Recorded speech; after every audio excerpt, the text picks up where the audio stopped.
keluhan masyarakat tentang mulai dari perencanaan pembangunan sampai realisasi pembangunan. Ini bagaimana posisi wartawan? Posisi jurnalistik lah nih. Karena gini juga, kita harus juga mengedukasi pemerintah. Karena pemerintah itu melihat jurnalistik, melihat pers itu sebagai pihak-pihak yang dihindari, yang tidak benar-benar memahami apa tugas pers. Jadi kalau mereka bisa memahami ini, justru tugas pers ini menguntungkan bagi mereka, mengingatkan mereka sehingga tidak melakukan hal-hal yang tidak pro kepada kepentingan publik. Nah, kalau masih ada oknum-oknum seperti itu, makanya pers ini kadang-kadang sulit menjalankan fungsinya. Karena ruang yang diberikan oleh pemerintah memposisikan jurnalis atau pers itu sebagai pihak-pihak yang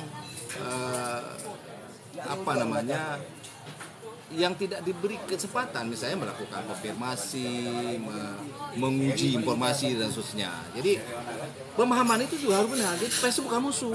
Menjadi satu tim katakanlah tidak asistensi segala macam. Tapi kalau dia tidak lagi berpihak pada tugas-tugas yang mengkritisi penyimpangan, itu dia tidak melakukan fungsi pers.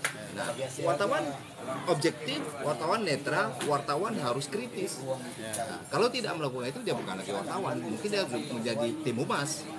Jadi bedakan dulu humas kah dia atau wartawan? Kalau wartawan mesti berpihak pada kebenaran, berpihak untuk mengkritisi penyimpangan.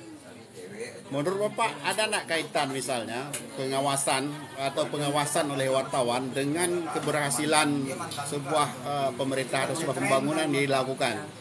Nah, kalau kita lihat kan selama ini misalnya kan oposisi itu seperti DPR yang seharusnya melakukan pengawasan juga terhadap jalannya pemerintahan, tapi kita lihat kan tidak maksimal untuk mengkritisi. Sehingga kalau kita lihat di Aceh ini kan maksudnya banyak keluhan-keluhan masyarakat tentang mulai dari perencanaan pembangunan sampai realisasi pembangunan. Ini bagaimana posisi wartawan? Seperti itu, makanya pers ini kadang-kadang sulit menjalankan fungsinya.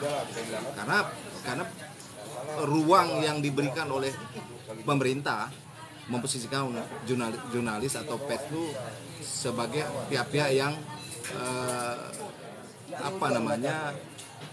yang tidak diberi kesempatan, misalnya melakukan konfirmasi, menguji informasi dan seterusnya. Jadi pemahaman itu juga harus benar. Jadi pers bukan musuh.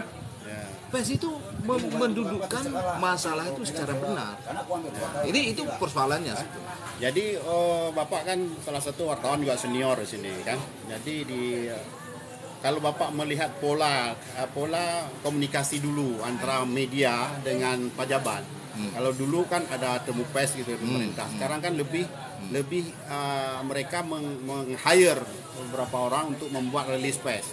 Itu apa keuntungan rilis pers? Apa manfaat rilis pers dengan temu pers itu, di mana perbedaannya? Rilis pers artinya kan satu arah.